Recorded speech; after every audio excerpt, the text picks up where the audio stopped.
This is a real emotional experience, man. Watching this is at the beginning like watching a real family reunion. And technically it is, man. Like I said, all of them considered each other family.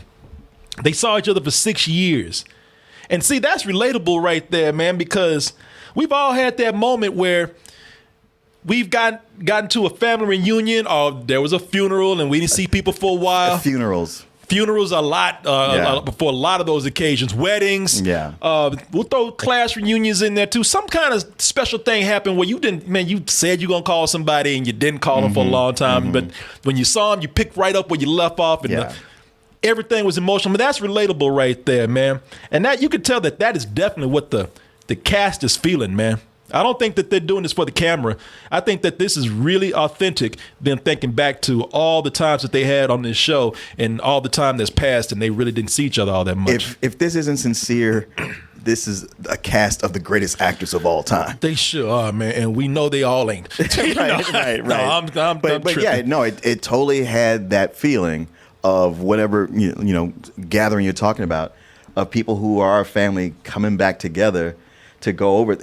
And that feeling that they haven't seen each other in a while, but they have such an affection for each other. Yeah. And watching it, it's infectious. I mean, honestly, like I said, I'm such a casual viewer of the show. I don't know all the lore, but watching it, I was engrossed. My wife was asking me.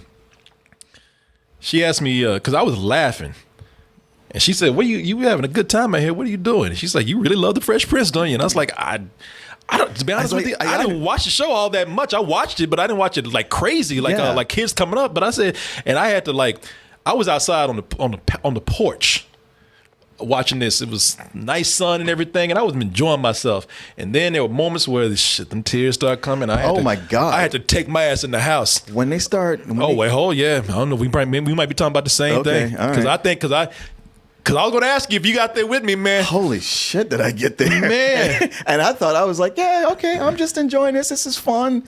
Yeah. And I was just saying hey, what's happening? What you fighting off bees or something? Stop it. Get up. Stop it. Don't let Big Willie do you like this, you man. Man, if you didn't watch the show, I say give it a chance to watch this. A lot of people are hyping it up. You could probably hear about it for next couple of weeks. And if you have HBO Max, it's worth to look at for at least that part of it, because even if you didn't watch the show, a way I can compare this or make an analogy to is, okay, imagine you have a real close friend or even better, a significant other, and you've gone around their family or their relatives, and you have to be there with them. And at first you don't think that you're going to know anything, but then you don't even know what they're talking about. But you've seen these people in photos or videos or online. You've heard stories from your significant other, and then you get around them and start seeing them talk, and it's infectious. You get into it. Yeah, and they're all trading stories, and every one of these stories is like, this is a fun story. Oh, this is interesting. They sure were, man. No, they were. The stories that they tell here are great. And I promise you can sit up here and say that you too are a Fresh Prince of Bel-Air super fan, and they would tell you some things that you never noticed. I didn't notice this, but it was funny as hell when I found out when they were talking about how Will Smith tells a story about how he got there and he's not an actor, and he went into the script and learned everybody's lines. You can see him mouthing everybody's dialogue. You can see it. And I guarantee you were too busy looking at somebody else and you didn't notice it. But once you see it, as they say, you can't unsee it. You don't go to school, Vice Trent? Oh, sure I do.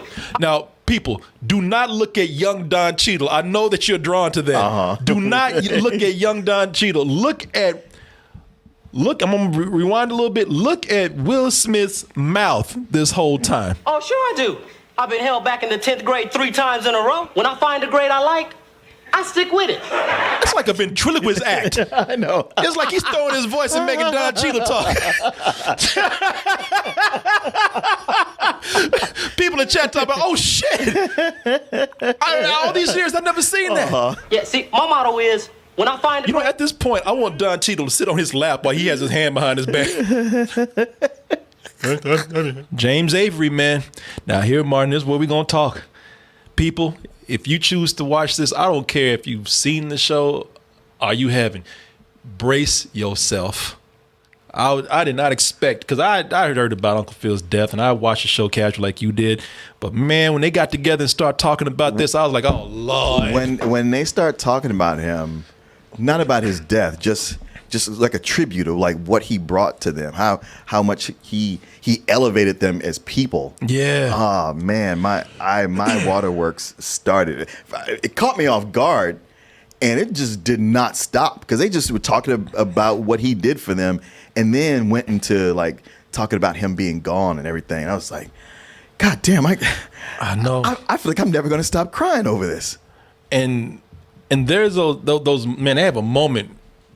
And say what you will about Will Smith. I don't care if you like him or not. I like Will Smith. I talk shit sometimes. But Will Smith, there's a moment where he's talking, and again, I don't think he's showboating. He starts breaking down. Oh yeah.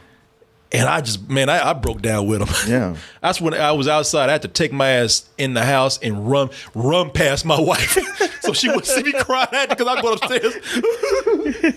You okay? Yes. Yeah, man, really, this thing is so, before a reunion show. Yeah. There's so much emotion here. There really is. Ah, man, that thing shook me. People, I'm telling y'all, prepare yourself. You are not going to be dry. You're going to be all soaking wet. You and Big Willie, man. Because what it is, they tell these stories. It's just like kind of tribute that you would do for your friend. I mean, our relatives. It's like they're sad, but they don't want to be sorrowful about his death. Right, they're telling these stories about they're celebrating his life. And there's the moment that got me is when Will Smith said, "Man, you know what? What I want to do was I just wanted to make him proud." I said, when I got to that set, the biggest thing I want to do was just make him proud of me for acting. I didn't want to disappoint, forget me doing it. I didn't want to disappoint him. And everybody talks about how, like the woman that plays the new Aunt Vivian, she's like, I love that man. Oh yeah, Daphne Maxwell Reid. Yeah, man. That's a hard one to get through without crying. If you don't want to, look, I'm talking to dudes. Yeah. If you don't want your girl to see you looking up there looking like a bitch, then don't watch this in front of them. Oh, come on. If you can't cry during this, then your girl needs to leave you. And there's some dudes out there like, man, shit, I can't show her. I ain't no bitch. Goodness. Can't show her that side. She'll give you a pass. Yeah. Oh, no. I'm messing with him out there. See, you in that toxic masculinity. Yeah, no, I ain't know it. If I did have toxic masculinity, I'd cry that shit all. I ain't got nothing left. My masculinity is on the floor back at the house on the porch. I mean, and it's not sad. It's just, oh man, man. You crying right along with them, man. Another thing you need to brace yourself for, as I said, Janet Hubert as OG and V, boy.